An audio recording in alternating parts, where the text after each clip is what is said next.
자, 드디어 로마서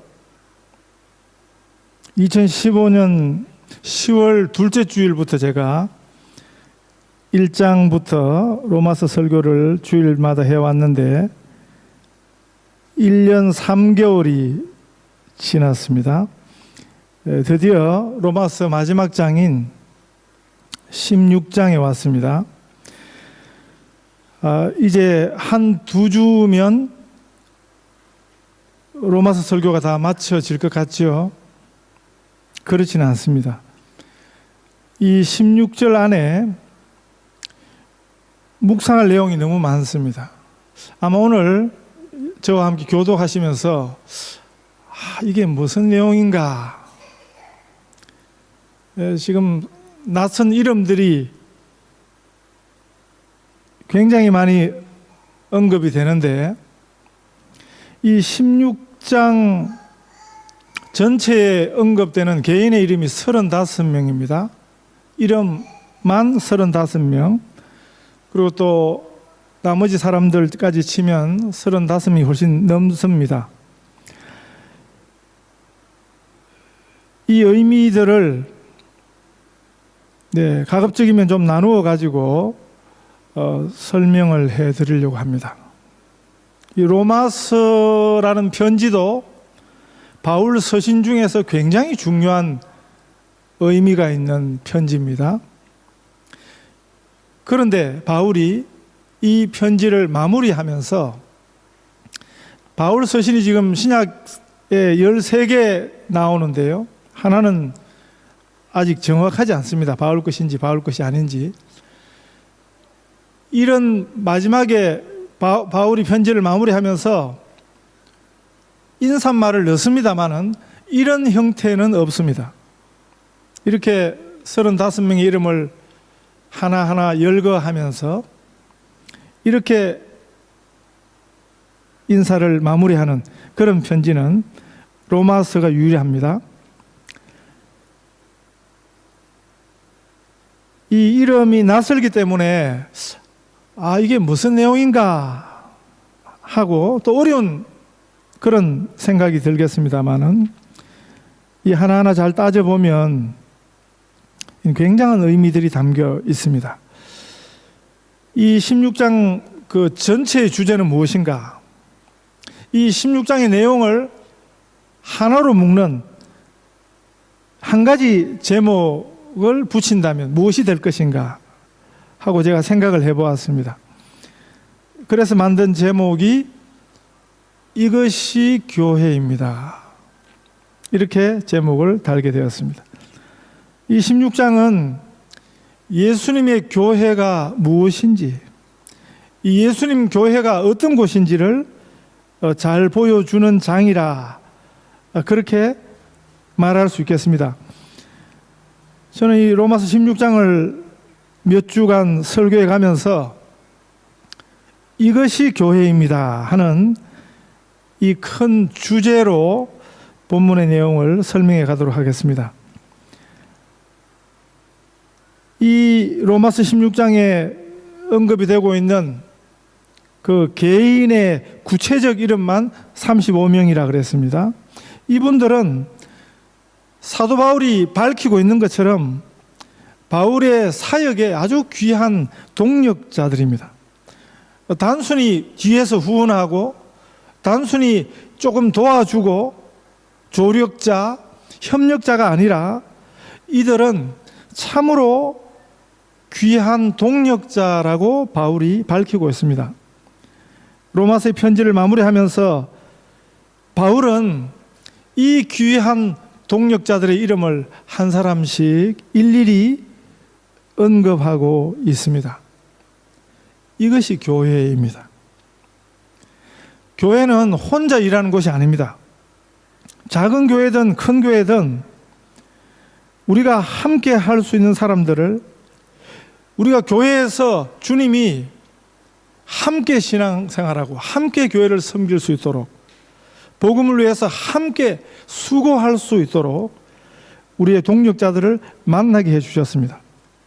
우리는 서로 간에 주의 몸된 교회에서 함께 만난 귀한 동역자들입니다.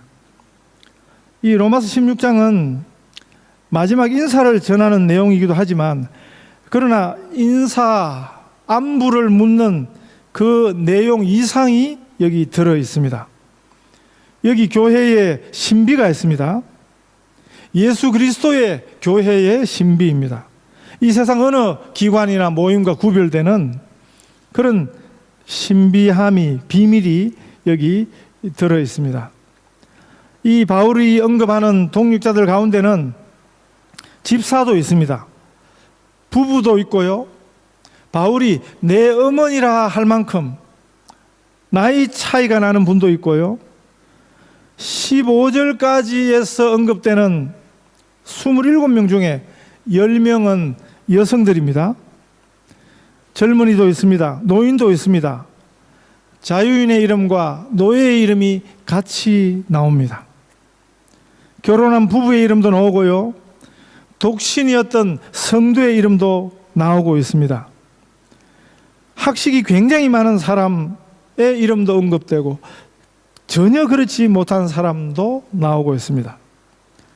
사회의 지위, 신분으로는요, 당시 로마 황제의 최측근의 이름도 이 이름들 가운데 나오고 있습니다. 그러나 또 세상적으로 전혀 별 볼 일 없는 사람들도 함께 나오고 있습니다. 가난한 자도 있고요, 부자도 있고요, 과부도 있습니다.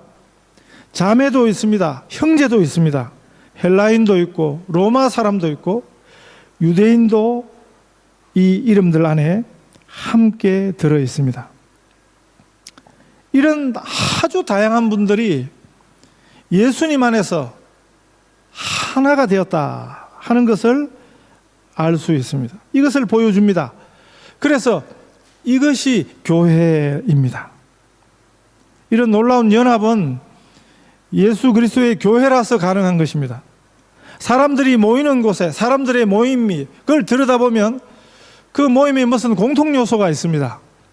그런데 교회를 들여다보면요, 예수님이 아니고서는 설명이 안 되는, 그것이 교회의 신비인 것입니다. 이 다양한 사람들이 바울을 위해서 함께 수고하는 동력을 했습니다. 예수 그리스도의 복음을 위한 동력이었습니다. 이 로마서 16장에 나오는 몇 가지 아주 중요한 표현들이 있는데, 성경 읽기 방법에 대해서 수요일마다 공부하고 있습니다. 이제 아마 이렇게 읽으면 아마 이미 눈치채신 분들이 있을 거예요. 반복되는 표현이 있죠. 오늘 본문 안에서만 해도 10번이나 반복되는 아주 중요한 표현이 있습니다. 그것이 주 안에서, 그리스도 예수 안에서, 그리스도 안에서 하는 표현입니다. 이것이 비밀입니다. 이렇게 다양한 사람들이 예수님 안에서 하나 되게 하는, 그 예수 안에서 그렇다는 거죠. 예수님 때문에 그렇다는 거죠. 개인적 성향은 사람마다 다릅니다. 어떤 분은 혼자 일하고 혼자 있는 편이 좋은 사람들이 있습니다. 그런데 교회 공동체에 적응하기 위해서는요, 그런 혼자성, 개인성, 그건 내어놓아야 하는 것입니다. 천국은 같이 가는 곳입니다. 천국은 함께 가는 곳입니다. 심지어는 어떤 분이 꿈을 꿨는데 천국 가는 꿈 꿨죠. 가만 보니까 여러 사람들이 천국을 가는데 배를 타고 가더래요. 조그만 배를. 근데 가만히 보니까 다른 사람들은 다 배에 몇 사람씩 같이 타고 가더래요.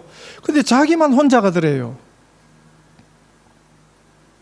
천국 문 앞에서 예수님이 딱 잡더랍니다. 너는 다시 돌아가. 그 배에 함께 타고 간 사람들이 누굽니까? 전도한 사람들이라는 거죠. 자기가 인도한 사람들이라는 거죠. 그 영혼들이 함께 있더라. 굉장히 성경적인 꿈입니다. 천국은 함께 가는 곳입니다. 혼자가 편한 사람들은요, 천국 가도 불편할 것입니다. 왜냐하면 천국은 함께 지내는 곳이거든요. 하나님 나라에 맞게 우리를 고쳐야 합니다. 하나님 나라에 맞게 우리를 바꾸어야 합니다. 하나님 나라에 안 맞는 삶의 방식은 그건 해로운 것입니다. 성향 탓이 아닙니다. 나는 성향이 원래 그래. 그러지 않습니다, 여러분. 하나님 나라에 맞게 바꿀 때 우리가 행복해질 것입니다. 하나님 나라에 맞게 우리를 고치도록 우리가 기도해야 하는 것입니다. 내 뜻대로 마시고 내 식대로 마시고 아버지의 뜻대로 되기를 원합니다 하고 기도해야 합니다. 그래야 하나님 나라를 누릴 수 있습니다. 성경은 우리를 고치라고 말씀하십니다. 우리를 바꾸라고 말씀하십니다. 내 식, 우리 방식은 내어 버려야 하는 것입니다. 그래야 하나님의 식을, 하나님의 방식을 따를 수 있습니다. 그래야 하나님의 지혜에 동참할 수 있습니다. 그래야 하나님의 것에 참여할 수 있습니다. 하나님의 구원을 누릴 수 있습니다. 이것은 또 하나 제 설교에서 목회에서 아주 중요한 강조입니다. 그래서 제가 틈만 있으면 반복하는 것입니다. 반복하는 목적은요, 여러분들도 다른 데 가서 이렇게, 성경이 가르치는 아주 중요한 원리거든요. 그래서 다른 분들에게도 또 여러분들보다 늦게 믿는 분들에게 이 성경의 중요한 원리를 설명하시라고 제가 자꾸 알려드리는 것입니다. 구원은 무엇입니까? 구원 아닌 것은 무엇입니까? 구원 아닌 것은 죽음입니다. 고난입니다. 죽음의 형벌과 영원한 저주입니다. 그래서 불안한 것입니다. 그래서 허무한 것입니다. 처음부터 인간이 그런 존재였습니까? 아니었습니다. 하나님의 생명에 힘입어 살던 존재였습니다. 죽음이 없었습니다. 그런데 왜 인간에게 죽음이 왔습니까? 왜 불행이 왔습니까? 왜 하나님의 생명에서 끊어져서 죽음의 존재, 심판의 존재가 되었습니까? 하나님 말씀 대신에, 이게 하나님 방식이거든요. 이게 하나님의 지혜거든요. 하나님의 지혜 대신에 사단의 거짓말을 따랐습니다. 하나님이 먹지 말라 금하신 선악과를 따먹고 번제했습니다. 하나님식 대신에 자기 식으로 살겠다는 선택한 결과가 무서운 죽음의 심판을 가져왔다고 성경이 설명합니다. 우리가 예수 믿는다는 의미는 그 불신앙을 인정하는 것입니다. 내가 잘못 살았습니다. 내 식대로, 내 방식대로. 그 말은 뭡니까? 하나님의 방식과 반대되는 그런 삶을 살았습니다. 그래서 내가 죽음의 존재였습니다 하고 인정하는 것입니다. 예수님의 십자가가 우리를 구원하시는 하나님의 방식입니다. 하나님의 구원 처방입니다. 하나님의 지혜입니다. 그것을 하나님의 방법을 인정하고 받아들이는 것입니다. 그게 믿음입니다. 하나님을 전적으로 믿어, 하나님을 하나님으로 믿어서 하나님을 신뢰하는 삶을, 하나님을 온전히 힘입어 살기로 결단하는 삶이, 그게 믿음의 삶입니다.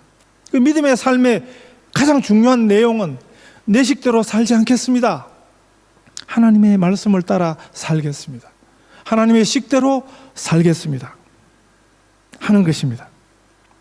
그럴 때 하나님의 구원이 있습니다. 하나님의 하나님 되심이 우리 삶에 실제로 나타나는 것입니다. 이런 일이 있으시기를 바랍니다. 하나님의 하나님 되심을 매일 우리 성도들의 삶 속에서 만나실 수 있기를 바랍니다. 이제 예수 믿어 하나님의 자녀된 우리에게는요, 우리 본성의 문제, 죄성의 문제, 성향의 문제, 또는 호르몬의 문제조차도 이기고 극복할 수 있는 힘이 생겼습니다. 능력이 생겼습니다. 성령 하나님이 우리를 도와주십니다. 실패하고 넘어져도 다시 일으켜 주십니다. 그리스도 예수 안에 있는 생명의 성령의 법이 죄와 사망의 법에서 너를 해방하였습니다. 율법이 육신으로 말미암아 연약하여 할 수 없는 그것을 하나님은 하시나니. 이것이 로마서의 선언입니다. 로마서가 가르치는 복음입니다. 우리는 성령 하나님의 도우심으로 내 식으로, 내 방식으로 사는 것 대신에 하나님의 식으로, 하나님 방식으로, 하나님 말씀 따라 살 수 있게 된 것입니다. 성경은 우리를 양이라고 말씀하십니다. 들어보셨죠? 예수님도 우리를 양이라고 비유하셨습니다. 다윗도 하나님은 목자이시고 나는 하나님 앞에 양이라 이렇게 고백했습니다. 양은 반드시 목자가 필요한 짐승입니다. 양은 군집성이 있습니다. 다른 양떼와 함께 있어야 삽니다. 양이 염소처럼 굴면 스스로를 위험하게 하는 것입니다. 양은 양처럼 굴어야 합니다. 양은 양의 생존 방식이 있습니다. 전적으로 선한 목자이신 우리 예수님에게 의존해야 하고요. 인간이 아닌, 세상이 아닌, 그리고 혼자 있는 자리에서 나와서 다른 양들과 함께 해야 하는 것입니다. 이것이 양이 사는 방법입니다. 이것이 교회입니다. 그래서 교회가 굉장히 중요합니다. 어거스틴은 그래서 교회가 성도들의 어머니라 이렇게 말했습니다. 교회가 우리를 지켜주는 것입니다. 교회가 우리를 보호해 주는 것입니다. 우리에게 다 못된 염소 성격이 있습니다. 우리는 스스로에게 선언해야 합니다. 누구든지 그리스도 안에 있는 자는 새로운 피조물이라. 우리가 우리 자신을 향해서 선언해야 됩니다. 나는 하나님의 자녀라. 이제는 하나님의 자녀답게 하나님 기뻐하시는 그 뜻을 따라 살기로 매일 결단하고 그렇게 순종해야 하는 것입니다. 겸손해야 합니다. 하나님의 도우심을 간절히 구해야 하는 것입니다. 그것이 교회입니다. 우리가 함께 할 수 있는 비밀, 이것이 교회입니다. 성찬식 하는 방법도 목사마다 좀 다릅니다. 또 몇 가지가 있습니다. 요즘 저희 교회에서 하는 이 방식을 저는 좋아합니다. 한국 교회가 주로 하는 한 가지 방식은 성도들은 자기 자리에 가만히 앉아 있으면 목사 장로가 가서 성찬을 나누어 주는 거죠. 그런데 우리 교회가 하는 방식은 이 성찬의 테이블을 진설해 놓고 한 분씩 다 나오시도록 하는 것입니다. 이 어떤 의미가 있냐면 함께 참여하는 것입니다. 물론 각자 공간에 앉아서 그렇게도 의미적으로 참여할 수 있겠습니다만은 우리가 이 성찬의 테이블에 함께 나와야 하는 것입니다.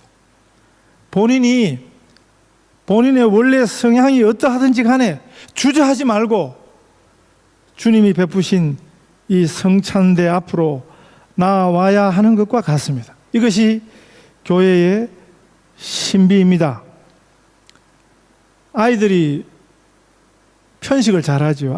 아이들이기 때문에 그렇습니다. 좋아하는 것만 먹고 싫어하는 것은 절대로 안 먹으려 하는 거죠. 그러면 부모들이 막 혼내킵니다. 여러 가지 영양소를 골고루 먹어야 그래야 건강한 것이거든요. 아이들이 특별히 싫어해서 먹어야만 하는데 안 먹는 음식을 먹이려고 엄마들이 어떻게 합니까? 아이들이 잘 먹는 음식 속에 안 먹는 음식을 교묘히 감추어서라도 먹게 하지요. 음식 편식의 문제만 문제가 아닙니다. 교회 공동체의 교제도요, 편협적인 교제 형태는 언제나 문제를 일으킵니다. 그러면 결국 파당이 되고 폐당이 생기는 것입니다. 이것은 그리스도의 한 몸을 깨는 폐역이 되는 것입니다. 저는 이 교회 목사로서 이런 점에서 우리 성도들에게 참 감사한 마음이 있습니다. 처음 온 분들을 너무 잘 배려해 주시고요. 어떤 분은 집에서 잠도 재워주시고 식사도 대접해 주시고 안내도 해 주시고, 다른 이민교회 같으면 목사가 해야 될 일을 우리 성도들이 알아서 다 해 주시더라고요. 제가 뭐 좀 해 주세요 그런 적이 한 번도 없는데, 이 참 너무 감사한 일입니다. 여러분, 이건 참 귀한 일입니다. 계속해 주세요. 열심히 해 주세요. 우리 주님이 기뻐하십니다. 모르고 나그네를 대접했는데 그게 예수님 대접하는 일이 될 수 있습니다. 여러분의 삶에 그런 일이 있으시기를 바랍니다. 예수님 이렇게 말씀하셨습니다. 내 아버지께 복을 받은 사람들아, 창세 때부터 너희를 위하여 준비한 이 나라를 차지하라. 너희는 내가 줄였을 때 내게 먹을 것을 주었고, 목말랐을 때 마실 것을 주었고, 나그네 되었을 때 영접하였고, 헐벗었을 때 입을 것을 주었고, 병들었을 때 돌보아 주었고, 감옥에 갇혔을 때 찾아주었다.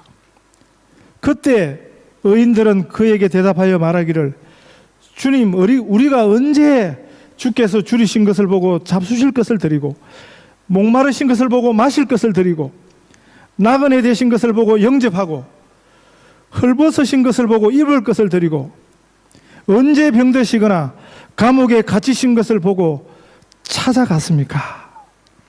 그때 임금이 그들에게 말할 것이다. 내가 진정으로 너에게 말한다. 너희가 여기 내 형제 자매 가운데 지극히 보잘것없는 사람 하나에게 한 것이 곧 내게 한 것이라. 예수님이 이렇게 말씀하셨습니다. 사랑을 주는 곳이 교회입니다. 축복을 주는 곳이 교회입니다. 물론 이렇게 주는 사람이 있으면 받는 사람도 있어야겠죠. 받기만 하면, 받으려고만 하면 어떻게 된다고요? 미안하지만 그러면 거지가 돼요. 저는 우리 성도들이 한 번도 받는 것을 쫓아다니고 받기만 하는 이런 분이 없으시기를 바랍니다. 한 교회 안에 어떤 분이 주면 받는 사람도 있어야 돼요.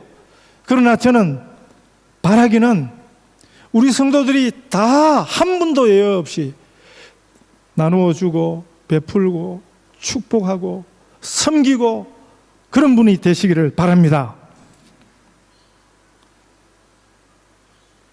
나누고 섬기고 베풀고 다 내어주는, 그래도 하나도 마르지 않는 시냇가에 심겨온 나무처럼 철을 따라 열매를 맺으며 그 잎사귀가 마르지 아니함 같으니 그가 하는 모든 일이 다 형통하리로다 하는 우리 아버지 하나님의 이 풍성함이 쓰고 다 빌려줘도 더 풍성해지는 이런 진짜 축복을 받으시기를 바랍니다.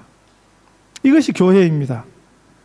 바울은 혼자 일하지 않았습니다. 이 로마서 16장에서 언급되는 바울의 동력자들이 있었습니다. 바울은 놀라운 일을 했습니다. 제가 종종 인용합니다마는 어느 정도였습니까? 바울이 타고 지중해를 건너던 배는 그 바울 한 사람이 탔기 때문에 그 배는 유럽 전체를 구원하는 배였다. 그렇게 말하는 것입니다. 바울 한 사람으로 유럽 전역에 예수 그리스도의 복음이 전해졌습니다. 그런데 이 사역을 바울 혼자 한 것이 아니었습니다. 이 로마서 16장이 그 증거입니다. 바울의 복음 사역을 위해서 함께 동력하며 헌신한 사람들이 있었기 때문에 사도행전이 가능했습니다. 사도 바울의 1차, 2차, 3차 전도 여행이 그래서 가능했습니다. 이것이 교회입니다.